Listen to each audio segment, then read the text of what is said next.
Hey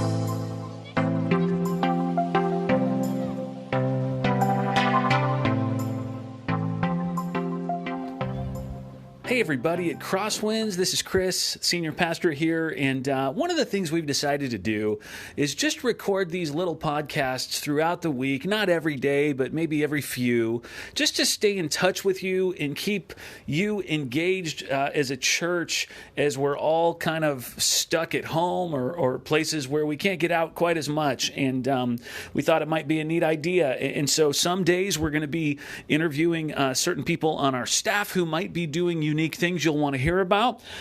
Some days we might be talking to some of you. Some days we might be just doing announcements in this kind of a platform to let you know about what's coming up or what steps we're taking as a church to kind of reopen for live services or anything like that.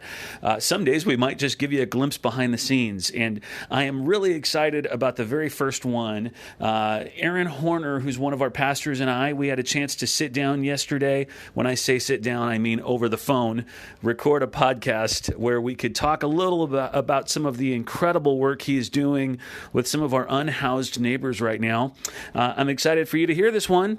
Take a listen to this. All right. Hey, everybody. I am here with Aaron Horner. And as you might know, what we're kind of trying to do this week, by the way, I should say who I am. This is Chris. I'm the senior pastor here at CrossWinds. And what we're kind of trying to do during this season of coronavirus, just to stay connected to all of you, is to just record some conversations we have with people from around CrossWinds.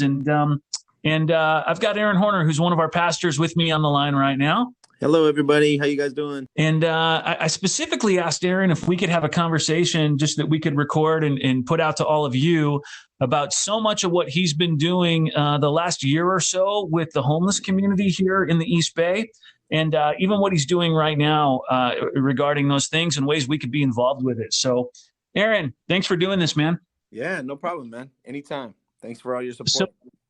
So everybody knows Aaron is still part of our staff here at CrossWinds Church and has been part-time now for a little while. And the reason is because, man, I think almost a year and a half ago, Aaron joined the staff of CityServe, which is a local group that connects to really all sorts of churches in the Tri-Valley. They're a group that is created to help churches serve our community better and partner together in those sorts of things.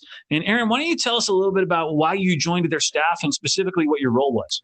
Yeah, so my goal when joining CityServe was to help them develop a outreach model where we built up a team of case managers who were designed basically to serve people in need here in the Tri-Valley. So that's Dublin, Pleasanton, and Livermore. And the goal was to work to help prevent homelessness and reduce homelessness from intervening. So we did a couple things where, CityServe has been around for about 10 years, but what we did was the county got some money together to try and help prevent people from being on the streets. So we put together some systems to help make it to where people could prevent evictions, help people with emergency needs, folks that are housed to keep them from becoming unhoused. And then the other piece was to do outreach into the streets, right along with all the different police departments, go out and make contact with individuals and help people to basically get their items in order to be able to get off the streets and into permanent housing. So, Aaron, I know one of the things that you did that is really unique, because I think sometimes when we hear what you just described, sometimes people could make the mistake of thinking that is somewhat removed from the day-to-day crises people are in terms of actually hanging with people, talking with people. One of the things, Aaron, you spend a lot of time down in encampments and creeks and just getting to build relationships with some of our unhoused neighbors. Yeah. Tell us like what that looked like. Where were you? I mean, what was a day like? Yeah. So, just to give you some numbers, I think some people might think that homelessness is only in the inner city. And between the three cities of Dublin, Pleasanton, and Livermore, the last count showed that we were just under 300 people on the streets out here. And then that's not counting folks in their cars necessarily, because there's quite a few people that are working that happen to sleep in their cars. It's not as easy to count because they're moving around. They're mobile. But where Yeah. I was You at, got people staying in motels. You got people yeah, couch surfing. I mean, all there's, kinds. Yeah. yeah, yeah. So mine was mainly working with folks that were on the streets. So I was actually down in encampments. There are quite a few people here in the Tri Valley that are along the creek bed, because it's a good source of water. It's a place to kind of be off the beaten path. But Hey, I would say between Livermore and Pleasanton, we probably got 100 people that are along the creek somewhere. real quick, when you say it's a good source of water, do you mean people are drinking water out of that creek? Possibly. If they don't have fresh water, it does happen. A lot of times they use it to, rinse their clothing. The cities are really good about making sure that people aren't putting waste in it. But yeah, it is, it's a source of life, right? It's a place for you to be. So along the Yeah. water is the thing. Yeah. Let's talk about that for a second, and let's be specific so people know what we're talking about. Here in Livermore, where we live, and where our church is located, the creek we're talking about is kind of over off of Livermore Avenue and Las Positas, right? Kind of by Home Depot, Walmart, Kohl's, Lowe's. Yeah, that's the largest. That's the largest encampment, but all the way along that creek, and it winds up and down, north and south of the 580. And then there's Yeah, also the Arroyo Mocho. So there's several different creeks that cut through Livermore and Pleasanton, and yeah, all along those, wherever there's a place that's close to support, close to access, so like closer to stores, yeah. underneath the bridge. There are folks all the way up and down that, and that tends to be a place where people camp out. And Aaron, one of the stories you told me was about someone who had passed away. And because of the relationships you had been building by spending so much time down in the creeks. And, at one point last year, I just felt like Aaron knows every single homeless person in this town. You and I would walk down the street in downtown Livermore. And Aaron, turn down your the volume on your phone a little bit. I can hear myself through your microphone. I was going to say, I would walk with you downtown Livermore, and we'd run into a homeless person, and they would know you. Like you built relationships with everybody. But anyway, you had told me someone had passed away, and the homeless community that was in that creek came to you and asked you to perform their funeral. Is that right? Yeah, it's we had a small prayer circle down there in the creek, but that's kind of where they wanted to honor them because of the fact that that's where they spent most of their time. So yeah, it's a lot of times it's a major issue with folks that don't have housing. A lot of times, like we learned when we went to Austin, the real reason for homelessness is a lack of family. So what ends up happening is a lot of times when people pass and they're living on the streets, they don't have anywhere to be buried. So they don't have a place to be honored. So these are all just different things that you don't realize until you're working with that population, but folks do want to honor each other. Folks do want to take a moment to remember each other. There's a lot of faith in that community. And they just want to be able to have, some time. So that's what we did, just stood around in the area on the creek where they have their main encampment, and we prayed and just had some time together to remember. Yeah. And I should say City Service is certainly doing more than just hanging around talking to people. They're trying to help people get into housing or get the services that they need. Definitely. We just know that's a really long process for people, and some people want it, some people don't. It's challenging. Yeah. And, the thing is, City serves a very specific need because there's housing agencies. The only issue with the housing agency is, for example, in the Tri-Valley, there's two people at an organization called Abode that are called housing navigators. So they're case managers that are helping the people to get onto a housing caseload and get into housing. Well, each one of them has a capacity of 25 people. So that would only cover 50 people in the entire Tri-Valley. So you've got 300 living on the streets, plus we don't even know how many in cars. I would just assume another 80 to 100 in cars out here. So you've got 400 people that are being served by two case managers. So it's just not physically possible to serve all of the individuals in a way that's effective. And then on top of that, the main issue that we have is a lack of units. So there's lack of inventory for housing for people to get into. So even though you get all the paperwork together, even though someone, fills out 10 applications a week, there's just so much competition that folks just don't land into housing for years sometimes.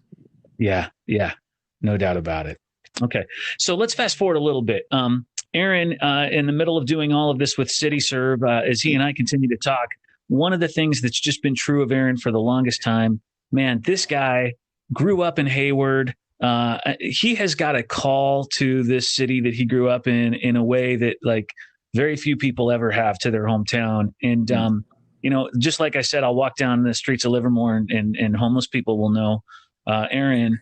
I'll walk through Hayward and just anybody will know Aaron. I've called him raised out there, yeah. And so in the middle of all of that, Aaron's been praying for a few years about like, God, what's the vision you have for me in Hayward and all of this? And we've got a friend named Jake, who's a pastor at First Presbyterian Church of Hayward and Castro Valley, right there on the border, kind of by the Trader Joe's. And many of you know about that church because we partnered with them in building these 6 tiny homes in our parking lot last year, right? Yep. And so an opportunity came along for Aaron to kind of transition out of his CityServe role, still stay here at CrossWinds, but then also take the time he was putting to CityServe and join this effort out in Hayward doing what, Aaron? Yeah, man. So basically, First Pres has quite a few things going on serving the unhoused population. So at that location that you mentioned, it's funny. I was gonna tell him we should change the name to CBTJ, the church behind Trader Joe's, because that's the only way people know where we're at. First church behind Trader Joe's. But yeah, so what happens at that location is we actually have a homeless shelter with 50 beds. It's called a winter shelter. So those are open from December 1st through April 30th. And then we also have a daytime resource center Monday through Friday where folks can be indoors and get access to case management and be connected to everything from medical services to housing navigators to there's even a new thing in Hayward called a navigation center, which is where they're trying to, do rapid rehousing for folks. So they come to us to get referrals into there. People are getting, like I said, medical care. Medical providers come to us, or we can refer people out to them. Right. And then even just give people a space to be indoors and off the street and not being pushed around from place to place, basically, because our unhoused population really struggles with finding a place. So that's some of the stuff we're doing there. We also have the safe parking program. So there's 6 individuals that are permitted to be able to sleep in our parking lot. And so we have a security there around the clock. And then finally, the tiny homes that you talked about. And those 6 tiny homes are located at that location. And in a second, I'll tell you about the folks who are living there. And then we also just merged with South Hayward Parish, which is a nonprofit that's been operating in South Hayward for over 55 years. And what we've done is to help them, continue the work they're doing. We've been able to partner with them and take over operations. And basically, they have a food pantry on site that serves between 400 to 500 families a week, and another homeless shelter that has 25 beds for folks there, and then offers case management. And there's just quite a few things going on there. And so between those 2 locations. The garden here at CrossWinds, the Eden Garden, the organic garden that's been out here, man, longer than the church has, but has been run by some volunteers from CrossWinds, has over 200 volunteers. The produce from that garden goes to South Hayward Parish, what you're talking about right now. Yep. Mm-hmm. Yeah. And it's crazy. I mean, the amount of food that goes through there. I mean, they're serving between 400 to 500 families a week. So they get 8 pallets of vegetables and fruit delivered twice a week. Wow. So if you can imagine how big a pallet is, but 16 of those pallets a week moves through there, in addition to a whole bunch of other things that are refrigerated. But that's just the non-refrigerated foods. 16 pallets a week moves every single week, 51 weeks a year. Yeah, there's a lot going on over there. Yeah, that's crazy. Yeah. Yeah. So then back to the tiny homes. So what's been crazy about that is we worked with CrossWinds and First Pres together, worked with an organization called Homemade. And Homemade actually got the labor and the supplies donated to help build those on the CrossWinds property. And then those were picked up and delivered to First Pres, where they're actually now permanently affixed to the ground. So they're on concrete slabs. They have full water, electrical, Yeah. sewage. Inside those units, they even have a little stovetop and a bathroom, a half bathroom. It's So, Aaron, amazing. who's living in those things right now? I mean, you've been a big part of the process of finding tenants. Do you call them tenants who are moving into those Yeah, we call them neighbors. That neighbors? tends to be the term that we use. Yeah. Okay. So it's a transitional housing program. So the folks that we're bringing in there need to already have an income, Yeah. because the goal is throughout the time they're going to work to get themselves into permanent housing. So it's up to 18 months they can stay there. We want, to get them out of there as soon as possible so we can get the next person off of the street. Yep. But so 5 of the 6 units are filled. We're getting ready to finish up that last unit right now.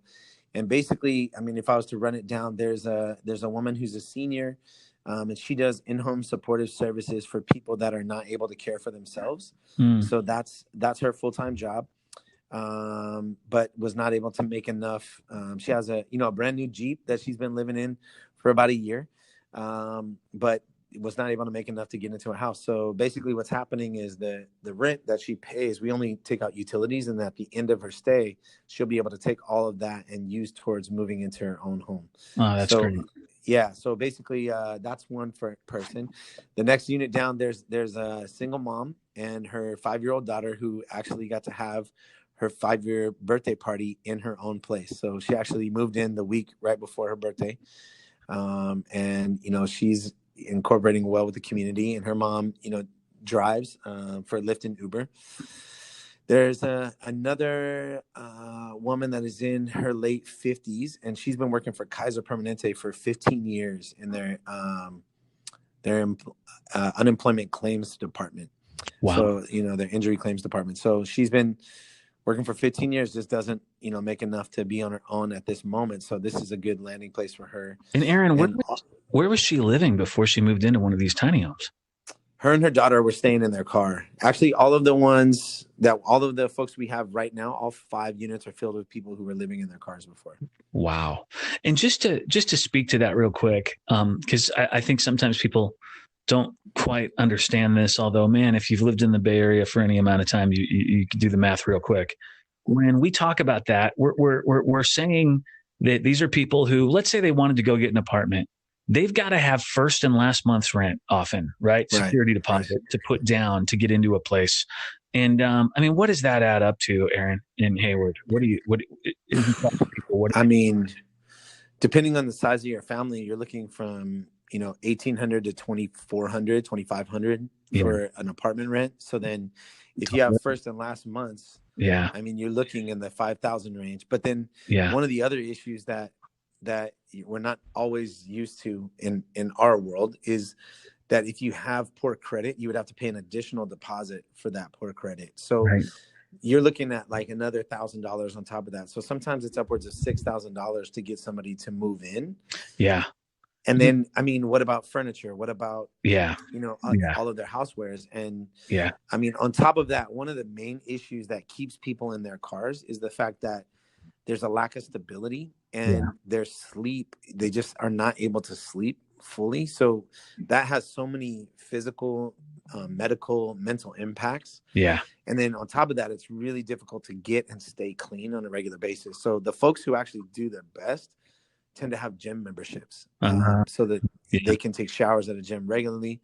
Right. But then you have a whole host of other issues, from sleeping upright. Your body's not meant to do that. So once people are able to get into something like a tiny home, or even more of like a permanent shelter, like our shelters are more emergency type shelters, but if you can get into a shelter that has rooms, then people can lay down, they can sleep throughout the night, and then they can be able to increase their employment and their income.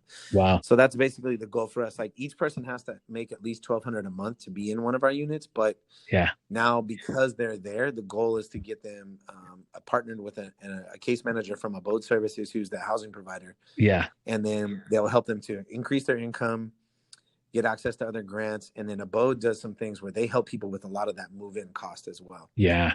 It's great to have those services there to be able to come alongside. One of the things I think of is you were just sharing a little bit about first and last month's rent. Wow, 2 summers ago, I believe, you and CrossWinds, we were all working together to house a family. It was 2 women that were sisters, and I believe there's 6 kids, right? That were Correct. Yes. living in their car and then in a tent that they would pitch behind the car. Some would sleep in the car, some would sleep in the tent here in Livermore. And our goal was, let's just time how long it takes and how much money we need to help with to get this family into an apartment, if you remember that. And it was a solid 4 months, 5 months, 6 months. Does that sound right? Yeah, we met them on Cinco de Mayo, actually, at our event that we did at the Alameda County Fairgrounds. Yeah. Yeah, and they got in late September, early October. Okay. Yeah. And what I recall was it was not as easy as just finding a place and then maybe even helping them with the rent or something, because in this situation, there were outstanding bills, right? So like PG&E, let's say somebody could save up the $5,000 for first and last months or whatever. Then we find out, there's another $800 PG&E bill from 3 years ago that never got paid, and they won't turn power on until that thing gets paid, right? So, well, they won't even rent to you until you're cleared through PG&E. Wow. Yeah. So there's all sorts of things that have to kind of come in line for a person to be able to get housed, and it's why this case management piece that you did at CityServe and that you continue to do now is such a big deal. Hey, we're hitting the 20-minute mark, and I want to keep these short enough that we don't end up with people just deciding to drop it because it's taken too long. But we can always continue in the future. There's so many more stories to tell and things to share.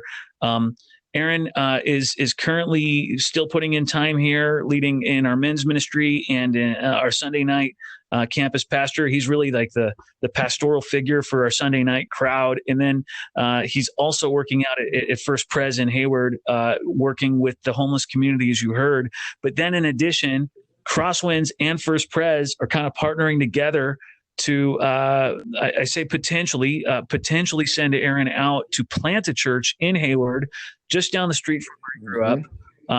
And it would be kind of an alternative worshiping community to homeless people. Is that right, Aaron? Correct. Yes. Tell us about that.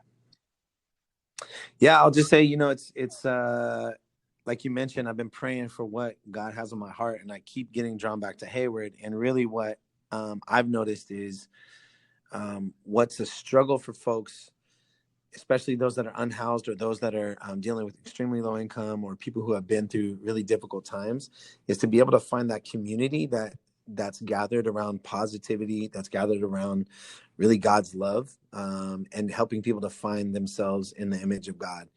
And so that really has been the depth of my calling. And the goal is to plant something either at the South Hayward Parish or somewhere right down there. But like you said, I was raised a block away from there, to be able to help folks to have a worshiping community where they are welcomed, they're loved, and they're able to participate actively in that. So those are things that we're stepping towards right now, getting ready to begin some gatherings, even just getting ready to have some meals and see what that could look like, building up the core team. Yeah, I'm excited to see what God does in you there and who he draws to something you're a part of. I keep telling Aaron he's a unicorn. Like, I've never met anybody like him. I don't think many people like him exist in the world. And I think he's got a real specific call to Hayward. I think he's got a call to those who are unhoused. And then, even in the midst of it, I think he's got a call to you at CrossWinds in Livermore. So I'm not quite sure. Definitely. I say potentially because I keep thinking God's going to bring you back here more full time again someday. I don't know, but hey, we'll keep that door open. Well, one thing I did want to talk about that, if we could talk specifically real quick about the unhoused community here in Livermore. Please. Last night, went to go check on some of our folks over near Walmart on North Livermore that you talked about. And, I just checked to see how they're doing with everything going on with the virus and everything.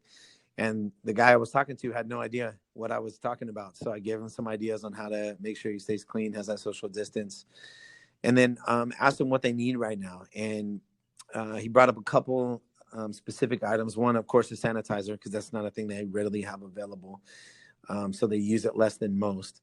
Another thing was they requested new tents because some of their tents are getting destroyed down there. And then also tarps, because what typically happens is when people are camping out, a tent can handle a certain amount of water, but it can't necessarily handle direct water like we have right now for long periods of time. So what they do is they tend to either drape a tarp over the top of it, or even string it between trees to keep the water off of their tent. So those are some items that they need. So if anyone here at CrossWinds feels compelled to support with that with our local folks, definitely can bring that in to CrossWinds and leave it from me, Aaron Horner, and I'll make sure it gets to the right people. As we look at the weather report right now, I think we're looking at 3 or 4 more days of rain. Does that sound right to you, Aaron? You were checking it earlier today. Yeah, it looks like, it could be off and on.